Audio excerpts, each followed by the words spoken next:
नमस्कार, आप देख रहे हैं लाइव यूपी न्यूज़, नज़र हर खबर पर। हाँ, सबका परिचय दीजिए, नाम बताइए। हाजी इफ्तिखार अहमद अंसारी, किस तरह का पत्रकार वार्ता रखा गया है? अध्यक्ष उत्तर प्रदेश बुनकर सभा। किस तरह का पत्रकार वार्ता है, क्या वजह है? पावरलूम बुनकरों की बिजली का रेट काफ़ी बढ़ा दिया गया है। जो हमारा 2006 से फ्लैट रेट शासनादेश चल रहा था, जिसमें हम एक लूम का 71.5 रुपया दे रहे थे। आज जो व्यवस्था लागू की जा रही है जबरन हमारे ऊपर, 71.5 की जगह पर हमें कम से कम 1500 रुपया एक लूम का देना पड़ेगा, जो हम देने में सक्षम नहीं हैं और हम इसकी वजह से बकायदार हो जाएंगे और हो भी रहे हैं। उसी संबंध में आज हमारी उत्तर प्रदेश बुनकर सभा के प्रदेश संचालन समिति की बैठक थी लोहता में। उसी में हम लोगों ने एक निर्णय लिया है कि 1 सितंबर से हम अपने पावरलूमों को अनिश्चित काल के लिए बंद कर रहे हैं, और अगर हमारा कोई निर्णय नहीं हुआ, सरकार ने इस कदम को वापस नहीं लिया, काले कानून को जो हमारे लिए काला कानून ही है, तो स्वतः हम लोग अपने पावरलूम के कनेक्शनों को PD यानी परमानेंट डिस्कनेक्शन की एप्लीकेशन देंगे। सरकार स्मार्ट मीटर भी लगा रही है, पुराने मीटर को बदल रही है। हमें स्मार्ट मीटर से कोई शिकायत नहीं है। स्मार्ट मीटर लगावे, इलेक्ट्रॉनिक मीटर लगावे, हमें मीटर से कोई शिकायत नहीं है, क्योंकि हमें मीटर के द्वारा हमें भुगतान करना नहीं रहता था। जो भी रीडिंग हो उसके अनुसार उनको सब्सिडी सरकार देती थी, लेकिन बिजली विभाग ने हमारे मीटरों की हम रीडिंग ही नहीं किया 12-13 साल। फर्जी बढ़ा चढ़ा करके सरकार से पैसा लिया गया, 800-900 करोड़ रुपये उनको मांग लिया गया, जबकि 200-250 करोड़ में हमारा 300 करोड़ में निपट जाता। तो फर्जी बिलिंग करके हमारे नाम पर पैसा लिया गया सरकार से। वो भ्रष्टाचार है, हमने बहुत शिकायत किया, उसकी जांच कुछ नहीं हो रही है। क्या आपने अपनी आवाज़ सरकार तक पहुँचाई? हमने अपनी आवाज़ हर स्तर पर सरकार से पहुँचाई, माननीय मुख्यमंत्री तक भी हमने आवाज़ पहुँचाई, और हथकरघा मंत्री के साथ भी हमारे तमाम मीटिंगें हुई। माननीय मुख्यमंत्री जी ने 31 दिसंबर को आश्वासन दिया था कि आपका मार्च तक पुराने रेट से चलेगा, फिर अप्रैल से नया जो भी आप लोग प्रस्ताव दोगे उस हिसाब से लागू किया जाएगा। लेकिन प्रस्ताव हम लोगों ने दिया माननीय मुख्यमंत्री जी को हथकरघा मंत्री के द्वारा मीटिंग करके, और 17 मार्च को हम लोग की आखिरी बैठक हुई थी माननीय हथकरघा मंत्री जी के साथ, जिसमें सारी बातें लगभग तय हो गई थी कि मार्च से आपका पुराना रहेगा और अप्रैल से दूसरा लागू किया जाएगा। लेकिन लॉकडाउन लगने के कारण सारी फाइलें वैसे ही पड़ी रह गईं और आज तक उस पर कोई निर्णय नहीं हुआ।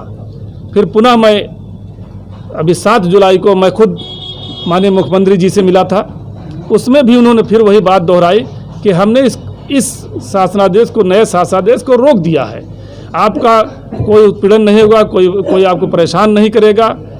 हमने फिर उनसे आग्रह किया कि साहब लिखा पढ़ी में जब तक नहीं जाएगा कोई मानने को तैयार नहीं है।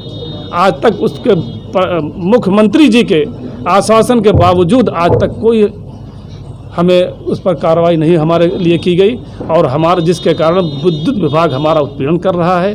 फर्जी तमाम मनमानी बिलें कई लाख रुपए बनाकर हमारे भेजा जा रहा है। अभी ये आपके बनारस में स्मार्ट मीटर लगे थे, मेरा ख्याल कई 100 कनेक्शन यहाँ पर स्मार्ट मीटर बंद कर दिए गए। लगभग कितने लोग जो बेरोजगार हैं इसके कारण? इसमें पूरे प्रदेश में लगभग इस समय 3 लाख मशीनें हैं। आप कम से कम मान के चलिए कि कम से कम जो लोग डायरेक्ट जुड़े हुए हैं, कम से कम 15 लाख लोग इससे डायरेक्ट बेरोजगार होंगे, और इनडायरेक्ट में तमाम जैसे हमारे धागा मिले हैं, मशीनरी के मिले हैं, स्पेयर पार्ट वाली मिले हैं, उनसे जो लोग मुंसलिक होंगे, जो जुड़े होंगे, कई लाख लोग रोजगार उनका भी इससे मुतासिर होगा।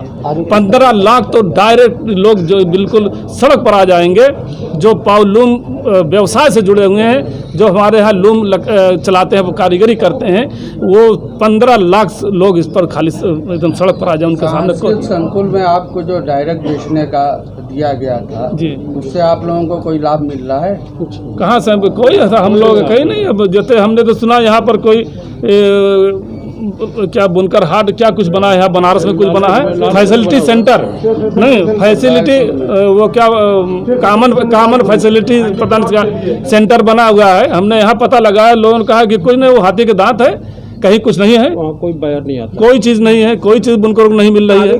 आगे क्या योजना आपकी है? आगे हमारी योजना यही है कि हम फिलहाल तो 1 तारीख से हम अपने पावलूमों को बंद कर रहे हैं, और फिर धरने उन्ने जो लोकतांत्रिक तरीका है उस तरीके से हम अपनी आवाज़ को उठाएंगे, धरना देंगे और जो भी हमारा डिमॉन्स्ट्रेशन होगा, लेकिन उसमें हमारा ये मतलब बिल्कुल ख्याल रहेगा कि हम बहुत शांतिपूर्ण तरीके से हम लोग काम अपना करेंगे, कोविड वगैरह के ध्यान में रखते हुए सारी गाइडलाइन का, लेकिन हम अपनी आवाज़ को पुरजोर तरीके से उठाएंगे। और ये हमारा कोई राजनीतिक कार्यक्रम नहीं है, ये हमारी रोजी रोटी की लड़ाई है, पेट की लड़ाई है, इसलिए इसको राजनीति से ना जोड़ा जाए कतई। कुछ ऐसा भी सुनने में आता है कि सरकार ये सोचती है कि ये हमारे वोटर नहीं हैं, जबकि जनता या वोटर किसी एक का कभी नहीं होता है। ये देश ने, देश की जनता ने ये बहुत साबित करके दिखाया है। बहुत लोगों के यहाँ वो बपौती हुआ करती थी हिंदुस्तान में, लेकिन हालात क्या हो गए, जनता किसी की नहीं होती साथ खड़ी होती है, जनता के साथ जो खड़ा होता है जनता उसके साथ होती है। तो यूँ ना कह कि आप इनडायरेक्टली सरकार को चुनौती दे रहे हैं? कोई चुनौती, हम सरकार को चुनौती देने की स्थिति में नहीं है, हम बहुत कमजोर। वोट जाहिर है कि सरकार को किसी भी सरकार को कभी घमंड नहीं होना चाहिए कि हम कुछ भी करें और जनता देखती रह जाएगी। जाहिर है कि जनता का एक वक्त आता है, वो करती है अपना काम। आज हमारे लिए आप कह रहे होगे तो हम आपके लिए करेंगे।